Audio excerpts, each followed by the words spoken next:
How many of you guys started getting high at 16 or under? Okay? 15 and under. 14 and under. 13 and under. 12 and under. 11 and under. 10 and under. Okay? How many of you were high in your first period class? How many of you guys got high with a teacher or somebody else from school personnel? Okay, how many of you, when you were babysitting, were high while you were babysitting? How many of you got the kids high that you were babysitting with? How many of you got a family dog or cat high? What you've just seen and heard is shocking and true. That footage is part of an award-winning documentary produced by NBC and hosted by Jack Perkins. We thank them for allowing us to use that and other portions of this throughout the show. If you are shocked, you well should be. Teen drug use has escalated to epidemic proportions in New England. What can we do? Is there a solution? That is the subject of this very special commercial-free hour of Good Day.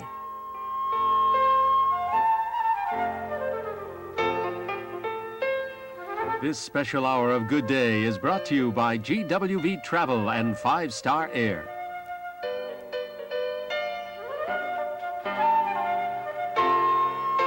Pot, alcohol, hash oil, THC, LSD, PCP, MDA, crystal meth, ups, downs, prescriptions, quaaludes, speed, cocaine, opium, mushrooms, mescaline, and I shot up cocaine. Ups and downs, and I did acid, and I did PCP, and I did hash. PCP, THC, LSD, cocaine, uppers, downers, prescriptions, heroin. When I was 13, I started doing pot and alcohol, and then I went down very far.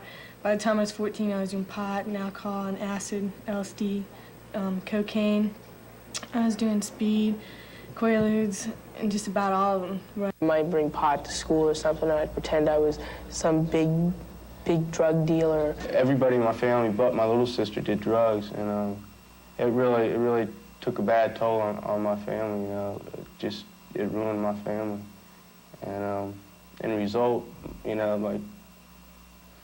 my older brother died off of drugs. He supposedly dove out an 8-story window off LSD, and even after that, I mean, I was so hard and cold at the time at his funeral, I wouldn't even hug my mom. I know this thing was really going bad was when my dad died. Because I got a lot of feelings for that. My dad was in the hospital for a couple of years, and I never did go see him or anything like that. Yeah, I loved him a lot, but it was like I put drugs in my friends and what I wanted to do before what I needed to do. And I even went to his funeral high, and next day I was out snorting cocaine and doing drugs. It must have been 3 weeks later after he died off LSD, I was doing LSD. Turn about 3 tricks a night, 3 or 4, and I'd have that money. The next morning I'd wake up. Okay, the next morning I'd wake up, and usually I'd shoot up first thing in the morning, before breakfast, before anything. The way I got the money when I was that age was I'd steal from my mom, go into her pocketbook, or like I hung around with older people who might have worked, or I'd break into houses. I felt like, yeah, I was going to kill myself before I came in. I remember driving on the road and in my truck going home, and I remember lots of times I'd just want to run into the cars coming head on, you know. I just punch myself in the face, pull out my hair, punch the mirror when I'd see myself in the mirror or something. I tried to kill myself. Like, I remember lying in my bed at night and just screaming and crying like I was going insane. I didn't know what the hell was the matter with me. And let's start, if we can, with the United States Attorney, who has been gracious enough to join us this morning, William Weld.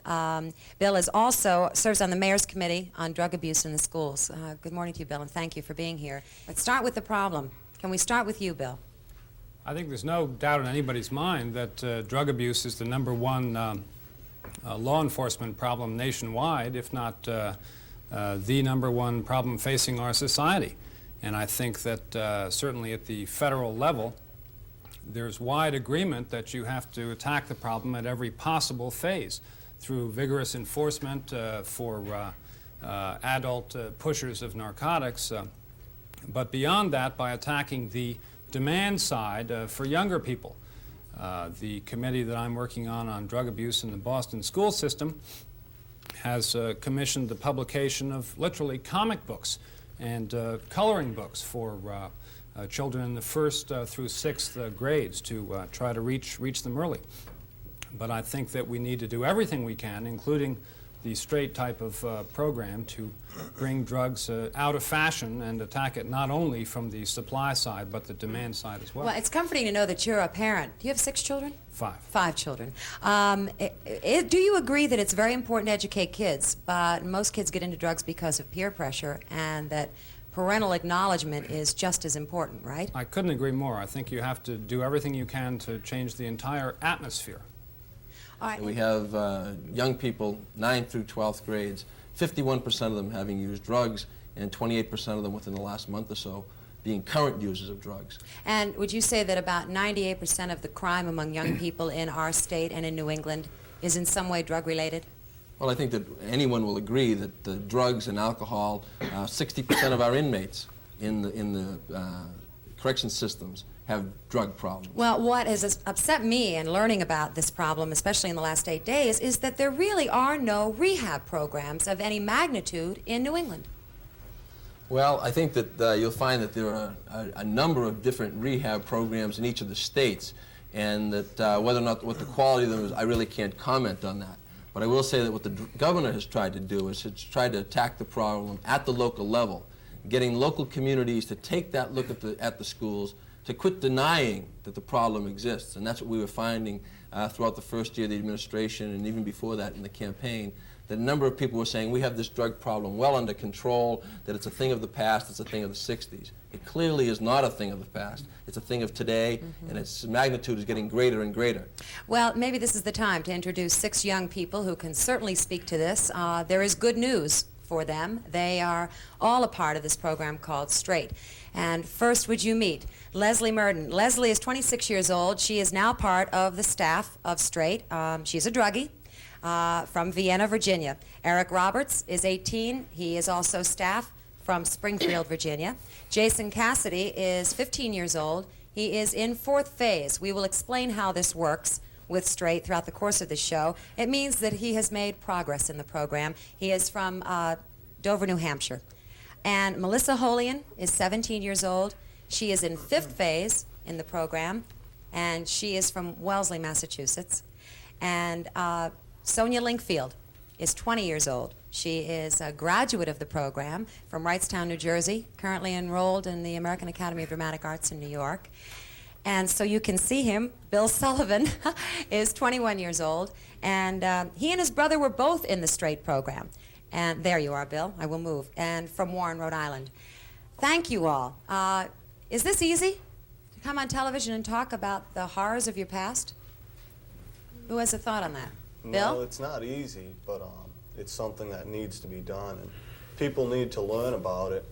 And I guess a lot of people can make excuses to why not to do it, let their fears, overcome them, and not approach the subject. But how many years did you do drugs? 8.5 years. From what age? 12. What were you doing? Pot, alcohol, hash, ups, downs, PCP, LSD, mushrooms, crystal methadone. How about crime? Yeah, I'd gotten into a lot of crime. I'd been in jail before I came in the program. What I'd done was I'd attempted to assault some people with a knife because I was high one night, and I'd gotten into a fight with my druggie girlfriend, and she wouldn't come home with me, so I'd attempted to stab them with a knife, and I ended up going to jail, and I got in quite a bit of trouble for that. Did you stay in jail? Well, I would have, but my dad came and got me out and brought me to Straight. Did anybody serve time in jail or any youth service program when they got into some crime? Well, I did. I was in probation for 90 days. I spent the night in jail because I had gotten into a high-speed chase with the police, and a friend of mine, he had a car. His parents, you know, they left the house for the evening, and we took the car out. And I'd spent like 90 days in probation, and I had, you know, like community work I needed to do also for the crimes that I committed. You know, I ended up with 5 charges and some policemen holding guns up to my head because, you know, they thought either I was on PCP or I was crazy, or they really didn't know what was going on with me the way I was driving. The U.S. Attorney just said that there is a real effort underway to educate young kids in the schools with literature. I mean, there's no doubt that that's important. Everything's important. But what did you really need when all of this was happening? Leslie?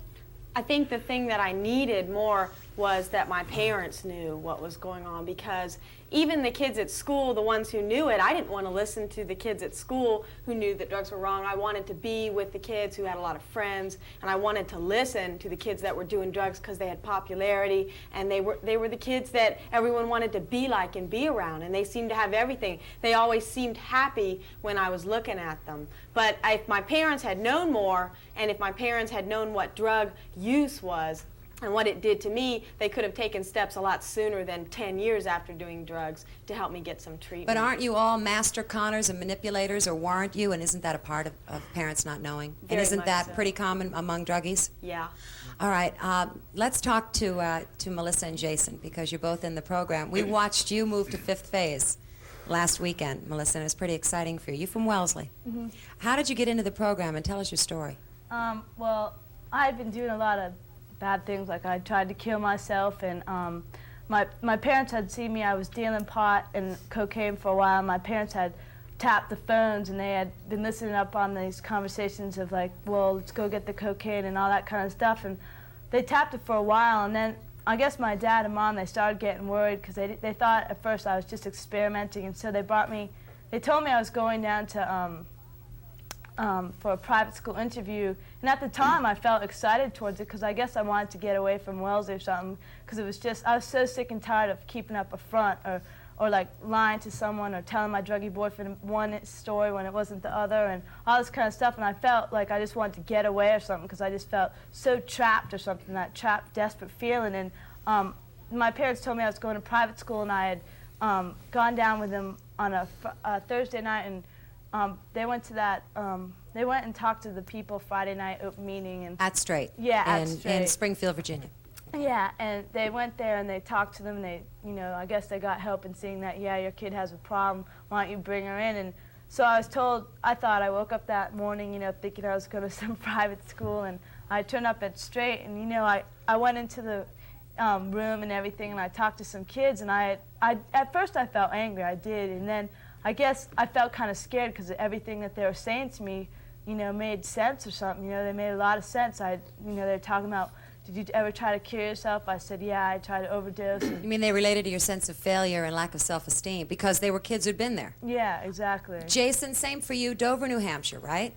Tell us your story. Well, I think, like, the thing that kind of snowballed it in or something is when my parents, like, found pot in my room or whatever, and, like, I think my mother had pretty much known because, I mean, every night, I got high like 4 times a day or something, and I remember like sitting up in my room, and I pretty much knew I needed help or something, you know, because I just sit up in my room and just feel really lonely or something, and there's a lot of things that, I mean, I just sit there and really do nothing, you know, I'd sit and listen to music or something really loud. Do you have a sense of how far down you were going? I pretty much knew, like it seemed like I did drugs for 4 years is how long I did it, but really when I got into like harder druggy friends or something, and I knew where I was going, like seeing my friends doing LSD and stuff and just sitting there watching them, and it was just really kind of... Give a percentage of how many of your friends, your associates were druggies. Can you, Bill? Yeah, all of them. Providence, I mean, in number. Percentage-wise, in the grade you were in at some point. Well, people that I associated with only were druggies, but the people that I knew other than the kids that I hung around with, I'd say about 90% of them, 95%. 95% of the kids in Providence, Rhode Island, in the school you were going to, in the grade you were in. Is that what you're saying? Well, in the grade I was in, I wouldn't say 95. I'd say maybe 50% to to 60. All right, Sonia, we haven't heard from you yet, and your story is really touching. Not that everyone's isn't. You lost your mother while you were in this program, and your dad is here today. We'll talk to him later, but you spent a long time in pain. Yeah, it was really hard. Like when I was in the program, it was rough because I was struggling to realize what I was going to do for my life, and how to help myself, or what can I do to change and to move on in order to make myself a better person. And then my mom got cancer, and the feelings were overwhelming. I just felt so guilty for all the things I'd done to her, because I used to treat her really terrible in my past. I used to call her names. I used to have physical fights with her. And I can remember I started blaming myself, for the fact that now that I can make it up to her, now that I can treat her good the way a daughter should treat her mother, I'm going to lose her. And I was so confused. I didn't know what to do. I didn't know whether to go home and leave the program, even though I knew I needed the help, and I knew that if I left, I'd just be the same way I was, and I wouldn't even care if she had cancer or not. I'd just rather go out and drink. You're 20 years old. How old were you when you started? I was about 14 when I started doing drugs. And for how long before somebody found help? Well, it was 2.5 years I did drugs. What did you do? I did pot, alcohol, hash, ups, downs, rush, nitrous oxide, treated pot, acid, cocaine, mescaline, crystal methadone, prescriptions. Who went to school high every day? Yeah. All day? Let's get back for a second to the percentages. Melissa? I'd say, well, I never had any straight friends for 2 years. I did drugs. I never even hung around. But I'd say in my class at Wellesley High School, it was about 85 to 90%. Why don't the teachers know it? I don't know. I don't know. I would go to school high every single day. I even got high in the back of my classroom, and I did cocaine in the back of my classroom on my desk, and right in front of the teacher almost. Jason, same for you? Percentage is that high? Yeah. We're talking about private and public schools. We're talking about across the board here, right? We're not pointing a finger at any one school as the issue or the problem. I mean, it's everywhere, isn't it? What did you find at Straight eventually? Eric? Okay, well, I'd been in about 7 or 8 other programs before I entered Straight. It was a process that took about 2 years, a lot of pain, a lot of money, a lot of effort on my part, my mom's part. And I still say it to this day. I think what helped me out, first of all, was the group, which was kids helping kids, which was, like Melissa had said before. Which we will see in a second. But what have you found from it before we go to that tape? What have I found from kids helping kids? Yeah, just in you. Well, I found that, for one, I have a drug problem, that it's terminal, and that it's disease, and it can kill me if I don't take care of it. Before we go to this tape, can I ask you, Bob and Bill, what do you think when you hear this stuff? When you hear the enormity in these proportions, do you doubt them, or do you get mad? I get mad. It makes me think that maybe more resources should be trained at the parent level. Well, that's really what Straight is about. How about you, Bob? Well, this is basically the same feelings that we had that day sitting in the governor's office, that our feeling was that many of the parents weren't taking that real hard look, that they knew there were problems and like many things, were disregarding them. My anger is more direct. I really feel that many of the teachers themselves are to blame here. Parents, rightfully or wrongfully, put them in basically with those teachers 6 to 8 hours a day. We have to. It's called a law. It is the law, but unfortunately many of those teachers themselves are on drugs and accept this type of behavior from the young people. But if we tell parents and they start to help other parents and you kids help other kids, then eventually it won't happen anymore. But it's a long struggle. All right, let us take you now to Straight. It is called by many the most successful drug treatment program in the country, and believe me, it is tough love. It's a tough program. A newcomer is literally led around by the pants, never allowed to be alone, not even in a restroom. He is not to be trusted. A kid comes into this program for an average of 11 months. At first, he is taken from his family and home. His clothes, everything he brings to the program are searched to ensure no drugs are being smuggled in. His belt, jewelry taken from him. He may not have radio, TV, newspapers, may not go to school, none of these until he earns them again. For each newcomer, there is an old comer, as they call him, another kid who is also going through the program but is a little further along, a kid to guide and watch the newcomer.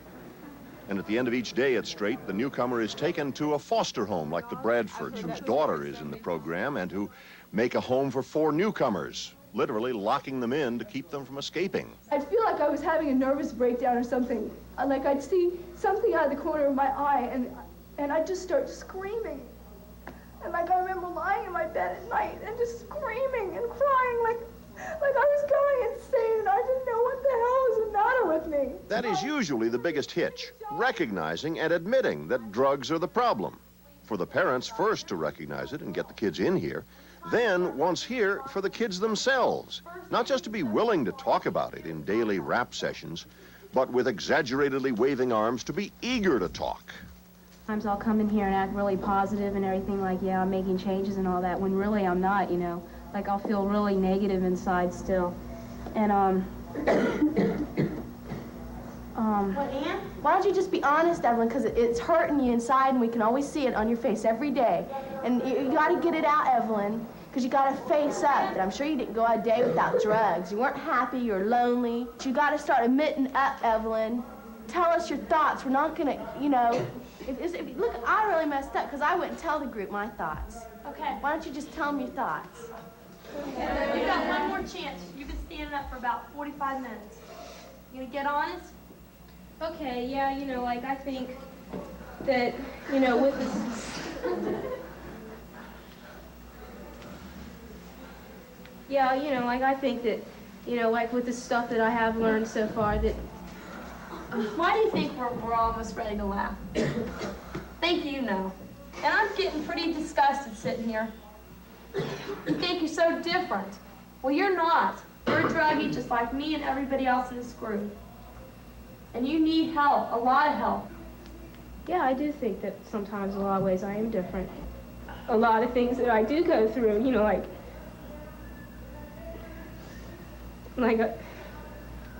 I just think like they're, you know, like I just don't think I am gonna change, you know.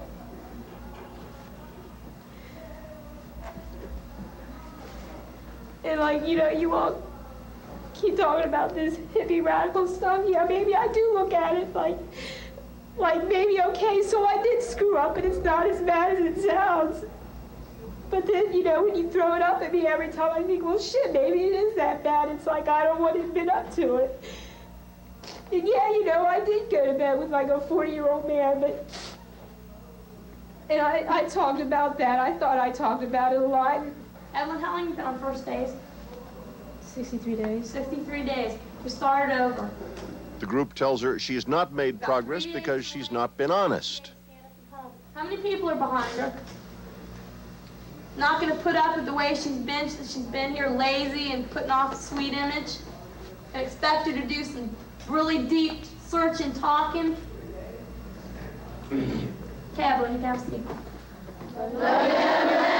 Love ya, Evelyn, they say, a routine to show constant group support. You sit there and you go this way, that way, because of your excuses. And then you feel bad about being a failure, but you're going to keep being a failure. Because you're not really working. You're not really getting off your butt and saying, I'm not going to be a failure anymore. I do. I feel like a failure a lot. I think what would really be good for you right now is you to throw all your excuses out the door. You don't want to be a failure. Look at these 2 things. I don't want to be a failure anymore. I have been in the past. And if I keep on doing the things I'm doing right now, I'm going to stay being a failure. You think all these, we got about 170 people in here. Do you think we're all sitting here telling you that you can do it? We lying to you? We're doing it because we know. And because we care, and we love you, and we want to see you do it. I want to have a better life. I want to see the life. I want to have a better life. Why don't you scream it? You want it that bad. I want to have a better life! There isn't a kid who is on drugs right now who doesn't want a better life. And I'd like for you to meet Bill Oliver. Bill is the national director of Straight from St. Petersburg, Florida. He went into the program hurting like hell, a parent with a druggy daughter, and got so wrapped up in it, and I give testimony to how easy that is, and went on and changed his career from the computer business to running this program. And Otto Molten. Otto is known all over the country as a parent activist, in fact, in many ways responsible for initiating laws that closed our head shops here, and he speaks to groups all over the country, and he is well respected as a parent activist. All right, we've seen some of how this program works, Bill.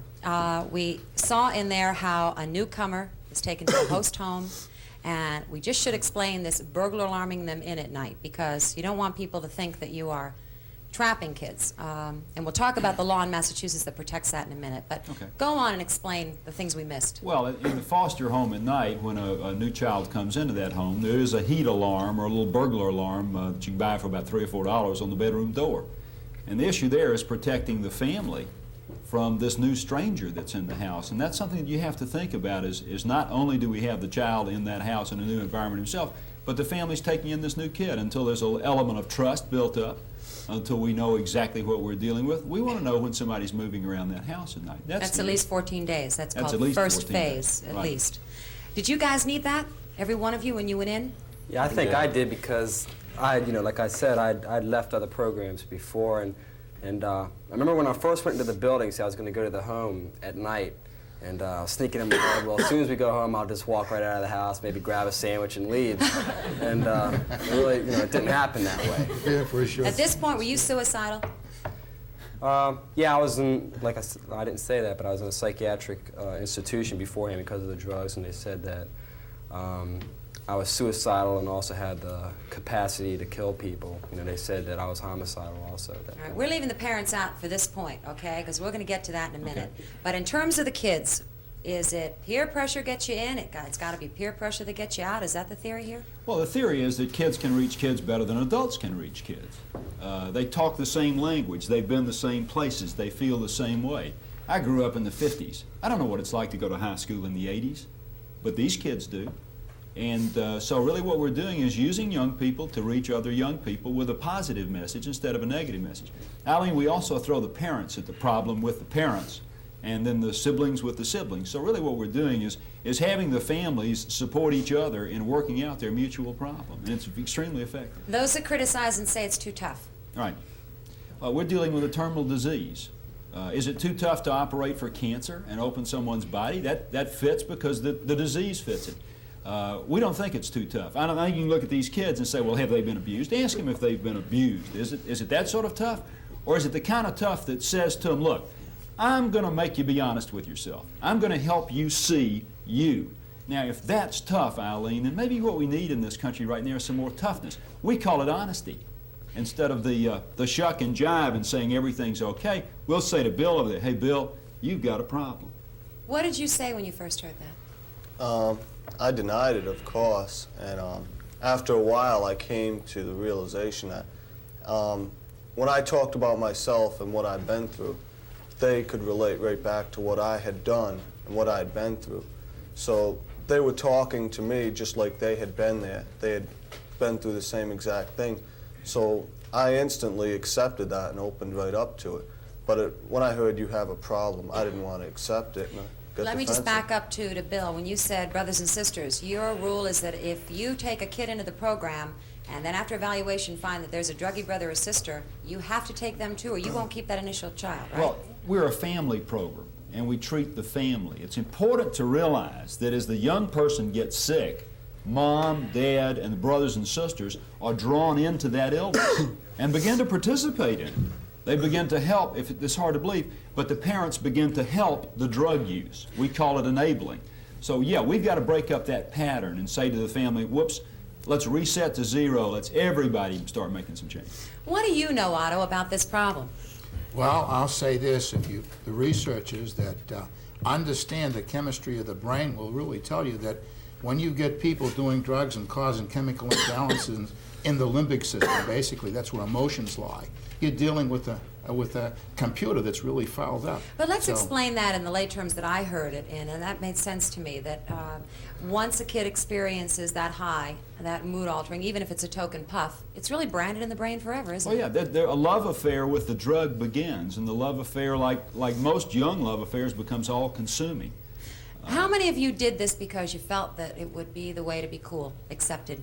Leslie? I did. I started that way. I started when I was 15, and I started it because some friends of mine, my best friend, said if we go to their house, we'll fit in with them. And I found that people would look up to me, and I didn't even like smoking pot at first. I didn't even get the feeling off it. It hurt my throat. I didn't feel high, but I did it because other people would go, this girl smokes pot, and she's cool, and I want to be around her. And I fit into the people in the crowds at school. They looked up to me, and it went on to the point where I did start feeling high, and I started liking the feeling. What does it take, 7 to 8 years for an adult to become an alcoholic? Right. How long for a kid to become a druggie? About 3 years. We've seen them in Alcohol. 6 Alcohol. months.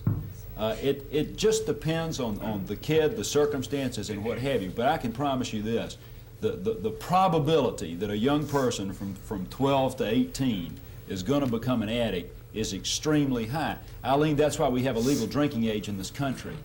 And let's don't forget that. We, as drug-oriented, as alcohol-oriented as America is, we've said if you're younger than 18 and soon to be 21, that's bad. Well, we also have advertisers and lots of companies saying you never need to hurt. There's a pill for everything. Right. And if a kid hasn't gone through this normal wave of pain and pleasure, then is that part of it? Sure it is. Sure it is. Part of growing up is learning how to hurt. All right, let's get Lieutenant Brent Larrabee in here because just last week in Framingham there was a major cocaine bust and you were responsible for it, right? Not totally, but it was a cooperative effort of the entire department, yes. How many of the 27 were young? There were only 2 people I would consider old, and that would be one was 28, one was 30. We had some as young as 16. Users, dealers, both? Every one of these people that we arrested was involved in the distribution of some type of drug, primarily cocaine. What do you go through here trying to make kids better and try to control the crime and the drug problem? How about you? This is Lieutenant Keefe from Wellesley Police. We go through frustration, mainly, trying to get the parents to understand that maybe their kids might be on drugs, but they don't want to believe that fact. They have no idea what drugs look like or smell like, and they just don't want to admit the fact that their kids are on drugs. All right, let me go around. Chris Rich, you are the legal counsel for the NENEOA, right? What, New England? Narcotic Enforcement Officers Association. How about the law in Massachusetts? Does it protect a kid from being forced into something? Almost definitely. But isn't sentence often given that they should have psychiatric treatment for the drug problem? Yes, depending on whatever the quality of whatever you want to define what the psychiatric treatment is or might be. Remember, a judge can only order it. The people who have to follow it up and the people who do the treating. First, we have to find someone who's going to treat it that doesn't do it. That's the truth. All right, this is Lieutenant Don Whalen again from Wellesley. How about the crime? Where do you put a kid that has committed a crime when you know it's drug-related? In this state, a juvenile, there is nowhere. We have no secure lockups in this state of any size. We have one where we can hold them over a weekend, but all the secure lockups that were available to us were done away with a long time ago and no longer exist. So what are you dealing with? A fear tactic? Take them into court, try to scare them to death, and then that's it, huh? Well, that doesn't work. The juveniles know the law. The juveniles know that as juveniles they can do anything they want, and when they get into court, they're going to be treated as a juvenile, and the best they may have is, they'll lose their library card or something. The kids are not stupid. They know we can't do anything to them as juveniles. We're making allegations here, but I got to ask you. We've got Framingham and we've got Wellesley represented, so we've got some of the suburbs. You've talked to Natick, Needham, Brookline, all of them. How bad is this problem? Oh, it's across the state, across New England. This isn't unique to these 2 towns by any means. We all go through this frustration as police officers. We see kids, we know they're going bad. We attempt to contact the parents, and they don't want to talk to us. Matter of fact, they accuse us of trying to get their child in trouble. As has been said time and time again here, the denial of the parents, first a failure to recognize, because let's face it, most of us are the 50s crowd, and we know what alcohol does, but we don't know what drugs are. We can't see symptoms. We don't know what the symptoms are. Then we finally may realize something's wrong, and as a parent, we want to deny that because drugs are so bad, so foreign. Drugs are something they do in the ghetto, not in Wellesley, not in Framingham. If the police try to come forward and say something, it's a violent reaction. They may know we're right, but it's a violent reaction. What do you think about straight coming to New England? I think it's fantastic. All right, now, how many of you wished that the law enforcement side would have had a place to treat your drug addiction? Don't all jump in at once. What? Did you trust law enforcement enough to go to them and say, help, I have a problem? No. No, I didn't, because for one thing, I thought everybody was out to get me. I was so paranoid. I thought my parents were out to get me. They were out to put me away. They were out to lock me up. I thought the police were just out there, so when they arrested me, they could get like a badge or get a good merit that they caught somebody. And I thought all the help that I ever had was counselors, and the only thing they ever did is told me that I was just experimenting, that my mom was crazy. Well, you know, it's kind of no wonder, Otto, because if you have teachers involved and you've got authority figures with an inability to do something just because the system is not geared up, then why should a kid trust? I mean, is that kind of what you message to parents? It's the truth. I mean, what this young lady is saying, it's a sad thing. We have got one super mess in this country. And also, I might add, on information, I hate to tell you how much misinformation is out into our society, outdated information on drugs. The years that some of us have spent undercover, and we watched all of you, some of the people that you've trusted the closest were really people like myself who spent time undercover. They have no trust for anybody. And believe it or not, there are cops out there and people who look like hippies, and they are police officers. You can go to them and say, I have a problem, I want out, and they'll help you. How many in this audience, law enforcement, psychiatric, everyone, is a father or mother? Well, I think we all have an enormous concern here, and parental denial. We've touched on it a bit, and I think it's time now to show you what actually would they go through it straight with parental denial. I mean, you know, it's easy to blame mood swings from teenagers on puberty, glandular changes. But the problem is that once drugs creep into a kid's life, you're dealing with crime and violence, disruption of the family, and all of a sudden you've escalated to such a degree that you don't know where to turn. But still, parents, in many cases, and I'll tell you, I know it would be the same for me, you'd rather blame it on the wrong crowd, the age, than ever think your kid could be a druggie. He started doing things that made absolutely no sense to me, such as stealing Jeep tops when he already had a Jeep, with a brand new Jeep with a brand new top, and planning grand thefts on such things as typewriters, and he had no need or use for a typewriter. And Rick would try to pull these things off. The theft of the Jeep top he did pull off. And what makes this thing kind of incredible, I happened to be an elected official in the little town that we were in, and I was the director of public safety, so the police department came under me. And I sat on one Tri-County Drug Abuse Council, and should have had some knowledge of what drugs were all about, but when it came to my own child, I suppose the parent creeped in here, and I just denied it. Her dad and I were separated. I blamed everything on that. I thought, well, this is a very traumatic thing for the children. I'm going through this emotional upsetness. They are feeling it. I'm not able to be the kind of mother I want to be to them. I blamed everything on that. Straight parents soon realized that they didn't roll the joint or hold their child's mouth open and pour booze down their throat. Kids choose to do drugs offered by peers, not parents. Parents learn to hold their child accountable, learn to get tough, and they express these feelings in required open meetings. For some, this means traveling hundreds of miles. In many cases, this is the only time parents can talk to their children. The feelings I went through last week when I was looking for you, not knowing if you was going to be dug up or found in a ditch someplace or just where. And I said some prayers for you, and I believe they were answered. But if you ever run from me again, or this program, you better keep running, because I'm going to tear that chapter out of my life. I love you a lot, but I think it's about damn time you start getting responsible. I love you. Before I came into this program, which was about 2 weeks ago,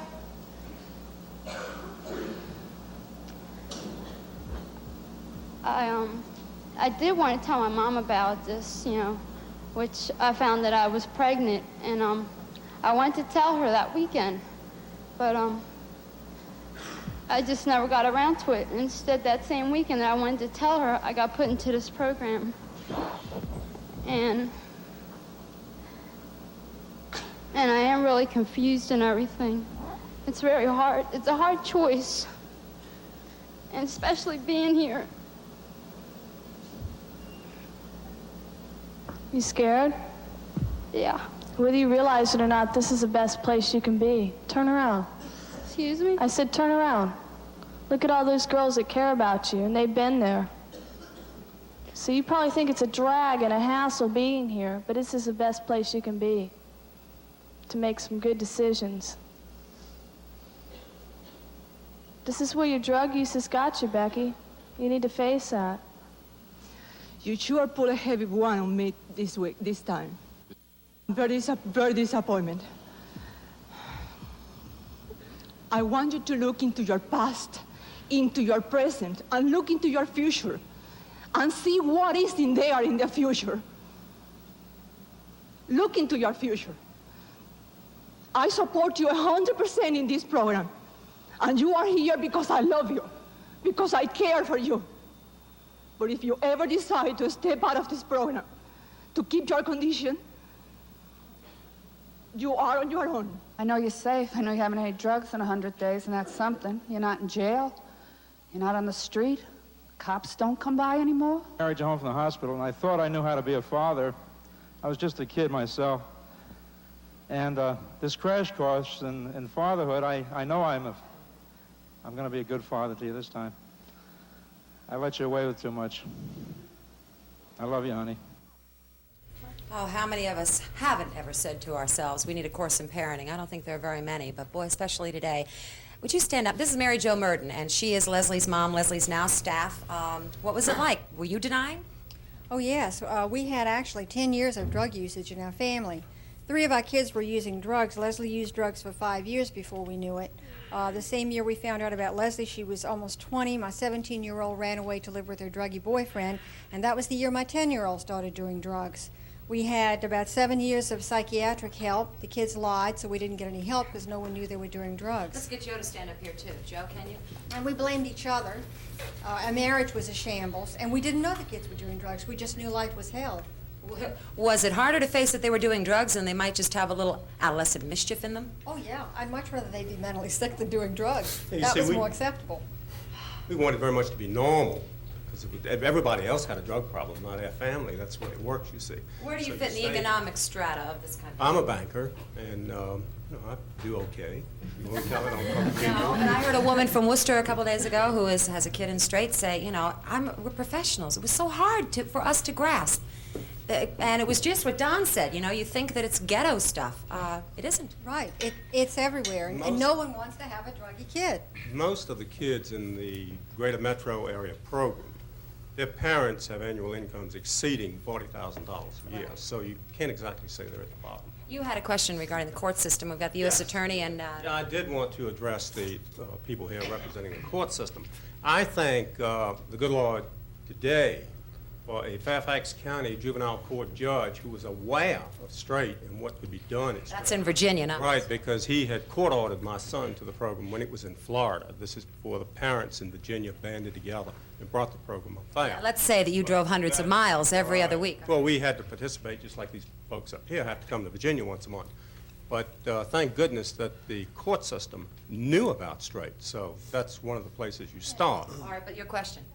Well, I just wanted to pass that on. You wanted to tell them. All right. Bob, do you have any comment on this as Undersecretary of Public Safety? I guess my comment is more of a question. I've been curious throughout the entire proceeding as to what was the parents' first reaction when they found out that their kids were involved with the law. Well, you know what, Mary Jo, Joe, why don't you sit down and let me get Sue and Paul Holian, who are Wellesley parents, to answer that. Now, where should I go? How about this? Okay.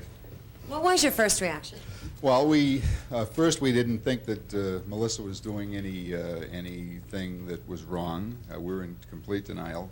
Then we found out that she was doing drugs, and we decided that she wasn't doing very many drugs. And then we went to the next level, and we decided that the guidance counselor in school said that she should be given guidance. So we attended meetings at a particular place with a guidance counselor, a psychologist, and we got the message that a little bit of drugs is not harmful, some marijuana. It's that quote, drug abuse implies that you can use drugs as long as you don't abuse them, you know? Yeah, that she was doing no more than any other children, and that she may have a psychological disorder, and then we went from there to a psychological disorder where all her marks had failed, and she never got in trouble with the police. Melissa was the kind of a girl who would come home right after school and she'd go up to her room and she'd close the door. And most of the drugs came from boys. And that's pretty, isn't that true, Bill, that most of the time the girls get them from boys? Well, the young ladies and the boys deal to get the money to do it. People always ask, how do they get the money? They're dealing. All right, let's say to the mothers at home, not to put the fathers down at all, but the mothers are usually first to recognize this and really say, okay, this is it. Yes, I was probably on to what was going on for probably 3 months. And I thought that I could control the situation. I thought, well, I'll just take care of Melissa. I'll be with her as much as I can. But when I found out when she was going to school, that's when she was doing her drugs. The tendency is, well, if I can lock her up and get her through this year, and I think every parent thinks that. Does that answer what you wanted, Bob? I'm really more interested in that law enforcement nexus. We seem to be feeling that law enforcement isn't really playing a role here, and it can only be that lock-up reaction. And I don't think that's the case. I think there are many police chiefs, many police departments out there, many drug enforcement people that want to help these. All right, I'm going to run over to that, but may I ask you about the school officials, the guidance counselor, is there denial there? Very much so. For example, our daughter is, got into drugs at Wellesley High School. We're positive of that, and we know the extent, to a great degree, we know the extent of the problem in Wellesley High School. We also did our own investigation intensively, and we found there's no place that she could be treated around here. Straight was the only place. After we get into Straight, and we become backers of Straight as much as we can, we started to try to form a Straight program here in New England. We sent out, my office personally sent out 1,400 pieces of mail for a meeting on Sunday at Straight to introduce people.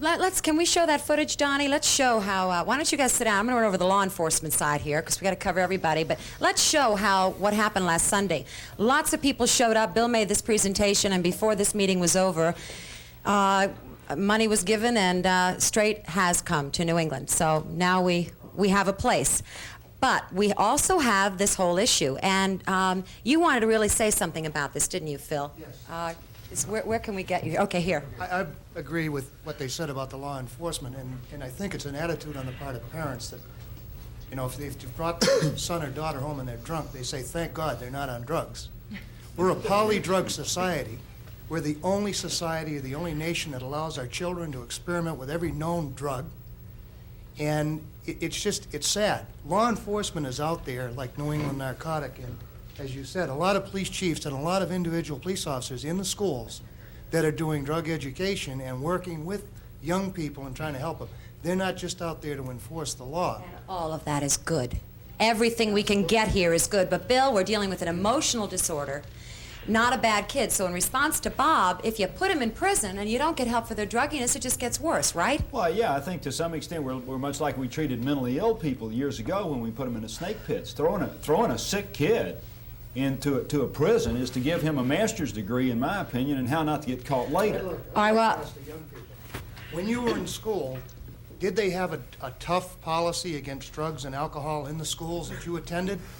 And if they what would be tough? If they did have, were you aware of it? We just had, and I just read it in the paper, and I apologize for not clipping it out. We just had a school system say that a small amount of drugs found on a person in school or on their way to school is not grounds to have that student suspended. And you've got a teacher sees a student stoned in class, and what do they do with them? They put him in the back. All right, you know what I want to do, though? I think we made the point with the teachers. There are none here to defend themselves. Let's try to organize some forum for teachers. But Bob Brooks is here. He's a clinical psychologist, McLean Hospital. He works with kids, alcohol and drug abuse. What do you think about this? Oh, God, where do you start? In 10 seconds. 10 seconds, okay. I'm glad you gave me so much time. Go ahead, Bob. First of all, I want to say something about the Straight program. In the last 2 days, it's been very emotional for me, and I think everyone who came here to share their experiences have shown the courage that is necessary to start to overcome the drug problem. I think where we have to be careful, whenever there's a serious problem, it's very easy to blame every other person. And it's very easy to say the teachers are to blame, it's very easy to say law enforcement is to blame, the parents are to blame. The first thing I always say when parents come to my office, when they've stopped denying, is, I'm not here to play a blame game. That the basic message has to be, things have happened that we maybe had no control over. Now, it's our responsibility as parents and all the other adults in society to see what we can do, because you know what serves as the greatest model for the kids, even though when you first went into the program you were all ready to flee the program, one of the best models is when your parents said you're going to stick there, because they had the courage, as much as you may have disliked them, as much as you may have been angry at them and everything else. They had the courage to withstand your anger and everything else to say, this is what we believe in right now. Let's jump into, Bill and Wilma Sullivan are here from Providence, and Bill Jr. is on the stage and a graduate. 2 kids in your family, 2 boys. Yes. How hard was it for you to accept, and just tell us? Well, it was very difficult for me to accept. I thought Bill was into adolescent behavior. His marks had fallen down in school. I was a total enabler as a parent. My wife... You mean you drove him, you allowed him to go places and all of that. That's part of it. Yeah, behave yourself and I'll give you $10, and don't get yourself into a problem and you can have a car. My wife was not as easy as I was. She was much more aware of the problem, and when Bill moved out of the house, my wife came to me. At that time, we were not communicating as a family. We were not a family, okay? Bill had left. I thought he was going to die. He weighed 118 pounds. He was 6'1". And my wife came to me and said, hey, that's enough. You find a long-term program for our middle boy.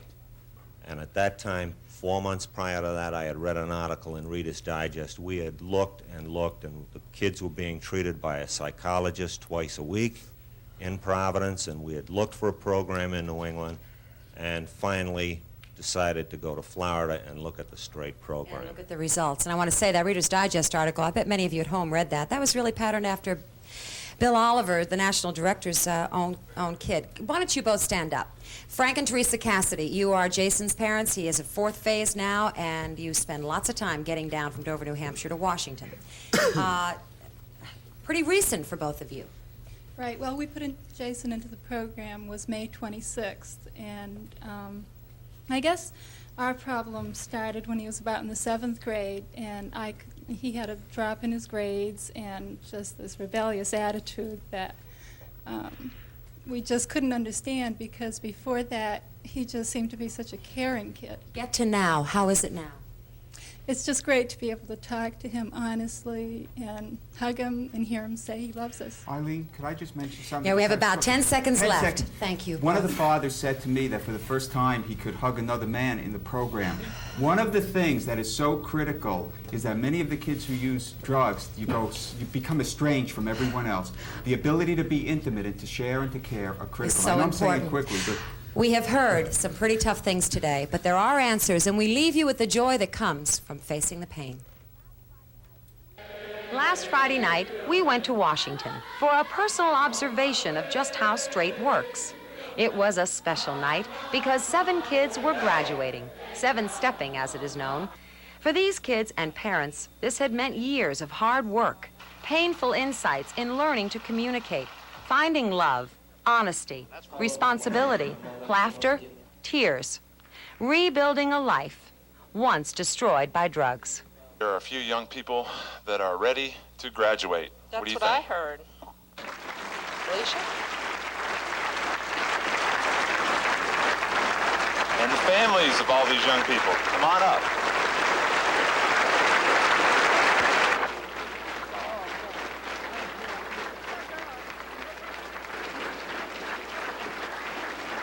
I'm so proud of you, Amber.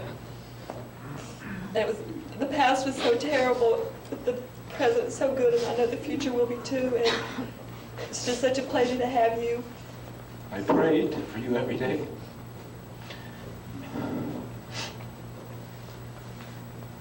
I'll never forget the moment tonight to share this. It's a privilege. You, your mom, worked so hard, and I'll always be grateful for that. As long as I live. You're beautiful. I love you so very, very much. I feel scared because I know this is the beginning. I've been in a lot of other programs, and but for once I feel like I'm straight for myself. I just think about that time you came to college right before you came in, and you were all dressed up like that with your druggy boyfriend, and I thought, my God, what happened to my little sister?